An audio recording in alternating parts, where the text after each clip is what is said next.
The following story has been brought to you by StoriesToInspire.org. The year was 1939. There was a Hasidic Rebbe known as the Stetchener Rebbe.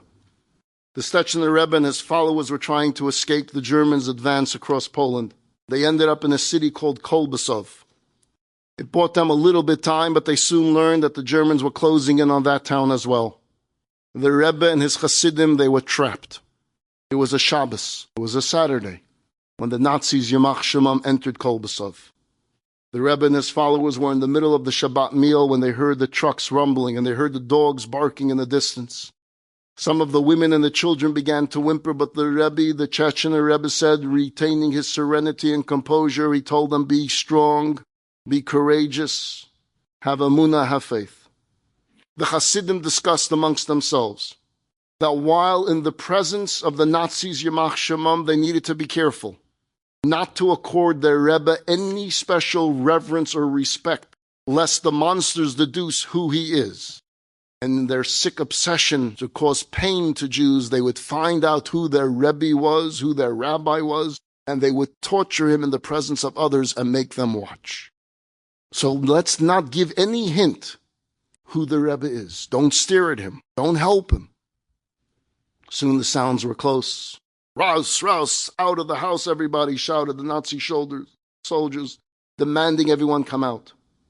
The poor, frightened families emerged from their small houses, all ordered to the center of town. And once in the center square, they were told that they needed to stay quiet, and each one needed to lift their arms up in the air, and they needed to keep them up. Anyone who put their hands down would be shot on the spot.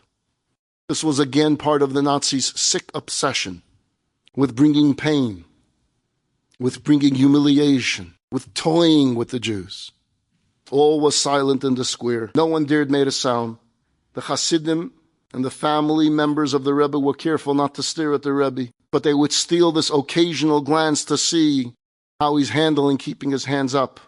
10 minutes go by, 20 minutes go by, 30 minutes go by. Try keeping your hands up straight the entire time. He's an elderly man, and you begin to see, slowly, his hands are weakening. They don't know what to do. If they run to help him, they give it away, and that will cause him death. If they let his hands fall, that will cause him death. Suddenly, from across the plaza, this young girl steps forward, and she walks directly to the Rebbe, and the crowd is watching in silence. Even the Nazi soldiers stop to see, what does this girl think she's doing? Is she stupid? Did she want to get herself killed?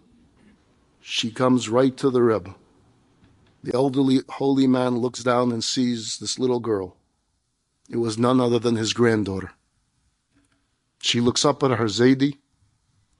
She reaches up for his hands, and she says, it's okay, Zaidi.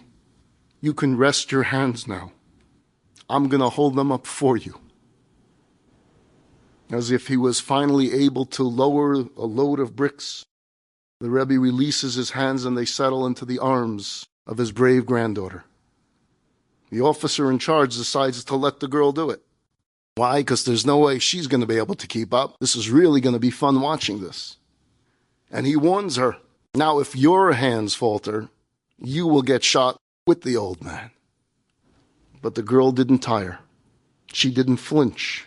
As if she had somewhere this otherworldly force, she continued to hold up her dear Zaidi's hands the entire time.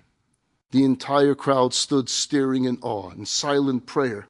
And when any of them felt that they were on the verge of their hands lowering, all they did was they stared at this little girl, and they gained strength from her, and they kept their hands up the entire time. This torturous, pointless charade went on for hours until the sun began to set. Everyone watched and waited. The little girl continued to hold up her grandpa's hands. And light turned into darkness, and the nighttime air grew colder, and miraculously the hands remained up. This was still the days before the deportations to camps, and most Nazi actions against Jews at that point were designed just to intimidate and to control and to mock. Though they wouldn't hesitate to shoot if they had the excuse to. Here it was just to bring mockery to them. And when the hour grew late, the officer in command gave his order for everyone to go back to their homes.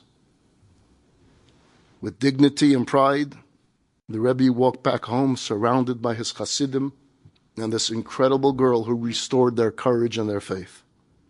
Those who witnessed what took place that day and lived to tell the story, they would say that the incident reminded them of the biblical account of Moses sitting atop a rock with his hands raised towards heavens as the Jewish people were battling the Amalekans.